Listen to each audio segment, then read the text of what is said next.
ఇక Saudi అరేబియాకి United Arab ఎమిరేట్స్కి మధ్య ఉద్రిక్తతలు కొనసాగుతూనే ఉన్నాయి. ఈ నేపథ్యంలో సౌదీ అరేబియాకి పాకిస్తాన్ సపోర్ట్ చేయలేక అడ్డంగా ఇరుక్కుపోయిన పరిస్థితి కనిపిస్తోంది. రీసెంట్గా భారత్కి వ్యతిరేకంగా సౌదీతో ఒక మిలిటరీ డీల్ కూడా చేసుకుంది కదా పాకిస్తాన్. సో ఏంటి ఇప్పుడు పాకిస్తాన్ ఒక ప్రయత్నం చేసింది, ముస్లిం దేశాలన్నింటినీ కలిపేసి ఒక ముస్లిం నాటో చేద్దాము అని చెప్పేసి. ఇప్పుడు పాకిస్తాన్ ఇరుకుని పడ్డ పరిస్థితి. అంటే పాకిస్తాన్ చేస్తున్న ఈ ముస్లిం నాటో ప్రయత్నం విచ్ఛిన్నమైనట్టయినా అంటే ఇప్పుడు 2025 సెప్టెంబర్ నెలలో పాకిస్తాన్ సౌదీ అరేబియాలో ఒక ఒప్పందం మిలిటరీ డీల్ చేసుకున్నాయి. దాన్ని ఏమంటారు, strategic military mutual military deal అనేది ఒక ఒప్పందం చేసుకున్నాయి. దాని ప్రకారం ఏంటి, సౌదీ అరేబియా మీద ఎవరైనా అటాక్ చేస్తే పాకిస్తాన్ వెళ్ళాలి, పాకిస్తాన్ మీద ఎవరైనా అటాక్ చేస్తే సౌదీ అరేబియా రావాలి. ఇప్పుడు సౌదీ అరేబియాలో యుఏఈ మీద అటాక్ చేయడం జరిగింది. ఏ విధంగా, యమన్లో ముకూలా అనే పోర్ట్ మీద యుఏఈ వెపన్స్ పంపిస్తే యమన్కి అక్కడ ఉన్న హౌతీస్కి ఆపోజిట్గా ఇంకొకటి ఉంటుంది అనమాట. దీనికి పంపిస్తే ఈ సౌదీ అరేబియా వచ్చి యుఏఈ మీద అటాక్ చేసింది. అంటే ఏంటి, సౌదీ అరేబియా మీద సౌదీ అరేబియా యుఏఈ యుద్ధం మొదలైంది. మరి సౌదీ అరేబియా పాకిస్తాన్ సైనిక ఒప్పందం ప్రకారం పాకిస్తాన్ సౌదీ అరేబియాకి సపోర్ట్ చేస్తా చెయ్యలేని పరిస్థితి. అందుకనే పాకిస్తాన్ ఇరుక్కుందనమాట. అందుకనే భారత్కి వ్యతిరేకంగా సౌదీ అరేబియా పాకిస్తాన్ కుదుర్చుకున్న మిలిటరీ ఒప్పందం అనేది ఒక డీల్ అనేది, లేదా ఇస్లామిక్ నాటో ఏర్పాటు చేద్దాం భారత్కి వ్యతిరేకంగా అని పాకిస్తాన్ వేసిన ఎత్తుగడంతా మొత్తం విచ్ఛిన్నమైందని చెప్పవచ్చు. ఎందుకంటే ఈరోజు సౌదీ అరేబియాకి సపోర్ట్గా పాకిస్తాన్ వెళ్ళలేదు. ఎందుకంటే యుఏఈ అనేది కూడా పాకిస్తాన్కి చాలా సహాయం చేస్తుంది. యుఏఈ కూడా మిత్ర దేశమే పాకిస్తాన్కి. ఇక్కడ ఇరుక్కుపోయిందండి. అటు సౌదీ అరేబియా పక్షం వెళ్ళకపోతే సౌదీ అరేబియా కోపంగా ఉంటుంది, ఇటు యుఏఈకి ఆపోజిట్ వస్తే యుఏఈ అన్నీ ఆపేస్తాయి. ఎందుకంటే సుమారు 20 లక్షల మంది పాకిస్తానీస్ యుఏఈలో ఉన్నారు. వాళ్ళని వెనక పంపేస్తే $1 బిలియన్ ఇన్వెస్ట్మెంట్ పెడితే ఆర్థిక సహాయం చేస్తాయి. ఎందుకంటే యుఏఈ కూడా చాలా ఎక్కువ ధనిక దేశం అనమాట, ఆయిల్ రిచ్ నేషన్. కాబట్టి అది కూడా ఆపేస్తాయి. కాబట్టి ఈ రోజు పాకిస్తాన్లో పప్పులో పడిపోయింది. దాన్ని తీసుకున్న గోతులో అదే పడింది అనేది పాకిస్తాన్ చెప్పవచ్చు. అంటే అటు Saudi Arabia Pakistan military deal అనేది విచ్ఛిన్నం అయిపోయింది. సౌదీ అరేబియాకి సపోర్ట్గా అది వెళ్ళలేని పరిస్థితి వచ్చేసింది అనేది ఇక్కడ మనం చెప్పవచ్చు. ఇక సౌదీ అరేబియా యుఏఈ యుద్ధం ఎలా కొనసాగుతుందంటే, యుఏఈ అక్కడ హౌతీస్కు ఆపోజిట్గా అక్కడ యమన్లో ఒక వర్గాన్ని అది సపోర్ట్ చేస్తుంది ఆయుధాలు ఇచ్చి.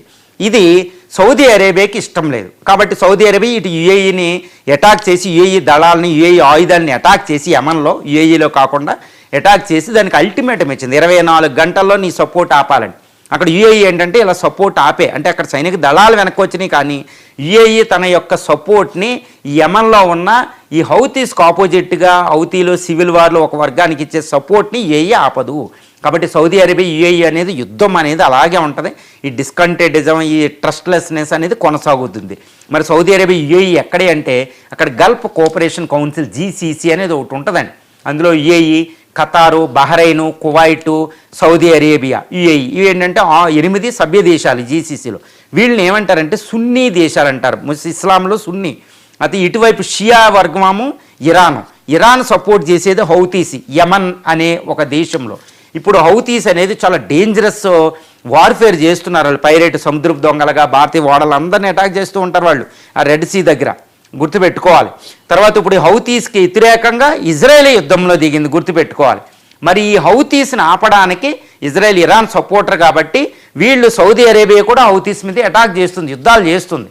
మరి యుఏఈ కూడా యుద్ధం చేసేది అక్కడ సివిల్ వార్లో నిమగ్నం అయిపోయింది. కాబట్టి GCCలో ఒక స్ప్లిట్ అనేది ఒకటి వచ్చింది. ఇటు Pakistan Saudi Arabia split, Pakistan UAE ఏదో ఒక దేనితోనే మిత్రత్వం చేయాలి అంటే ఇస్లామిక్ కూటంలో ఇక్కడ చీలికి ఏర్పడింది. కాబట్టి భారతదేశానికి వ్యతిరేకంగా ఇస్లామిక్ నాటోని ఏర్పాటు చేద్దామనే పాకిస్తాన్ కలలు ఎప్పుడూ కలలేనండి.